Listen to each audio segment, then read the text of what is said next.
നമ്മൾ നാടൻ സ്റ്റൈലിൽ ബീഫ് ഉണ്ടാക്കാൻ പോട്ടാ. ബീഫ് നല്ല വരച്ച ബീഫ് ഉണ്ടാ, നാടൻ സ്റ്റൈൽ വരച്ച ബീഫ്. അപ്പം അത് വെളിച്ചെണ്ണ വെച്ചിട്ടുണ്ട്. ഇതാ അത് വെളിച്ചെണ്ണ വെച്ചിട്ടുണ്ട് കേട്ടോ.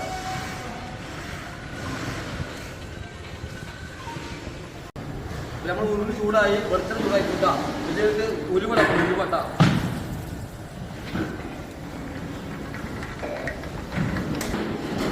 ഒരു പട്ട ഇടാൻ പോട്ടെ. പട്ട ഇട്ടിട്ടുണ്ട്. അതുപോലെ തന്നെ ഏലക്കായ ഉണ്ട് കേട്ടോ.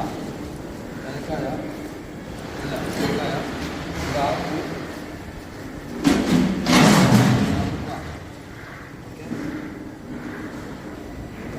അപ്പോൾ വലിയ ഉള്ളിൽ ആടെ പോട്ടാ.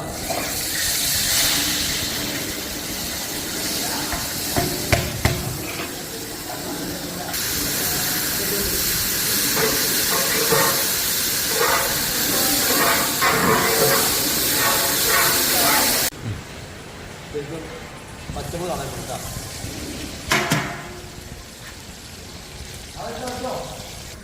അധികം മെയിൻ സാധനം ചെറിയ ഉള്ളി, ഫ്രഷ് ചെറിയ ഉള്ളി കേട്ടോ.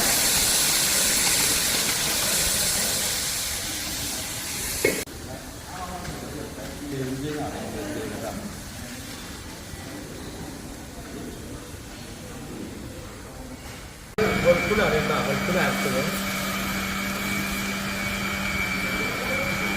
ഇഞ്ചി അരച്ചത് സ്റ്റാർ ചെയ്തത്, ഇഞ്ചി അരച്ചത്, തക്കാളി അറിയണ്ട. തക്കാളിയെ ഉള്ളിക്ക് വാടി തക്കാളി അറിയണ്ട.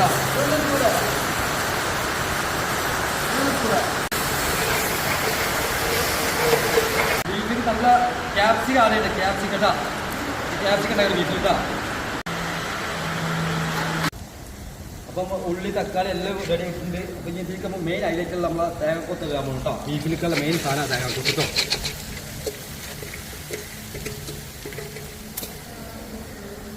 അപ്പം എല്ലാം റെഡി ആയിട്ടാ. നമ്മൾ ബീഫ് റെഡിയായി, മസാല എല്ലാം വാട്ടി ഇത് ബീഫ് ആഡ് ചെയ്യും കേട്ടോ.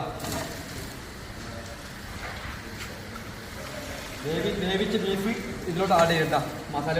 അപ്പം ബീഫെല്ലാം വെന്ത് റെഡി ആയിട്ടുണ്ട്. അപ്പം നമ്മൾ ഇതിലേക്കുള്ള മസാലപ്പൊടികൾ, നമ്മൾ വറുത്ത മസാലപ്പൊടി കേട്ടോ, അതിൽ ആഡ് ചെയ്യാൻ പോകുന്നത്.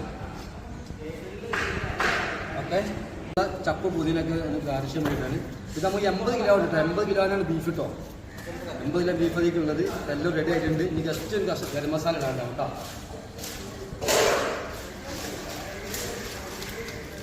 ഇത് നല്ല സ്പൈസി, നല്ല സ്മെല്ലിന് വേണ്ടി ഗരം മസാല, പൊടിച്ച ഗരം മസാല കേട്ടോ.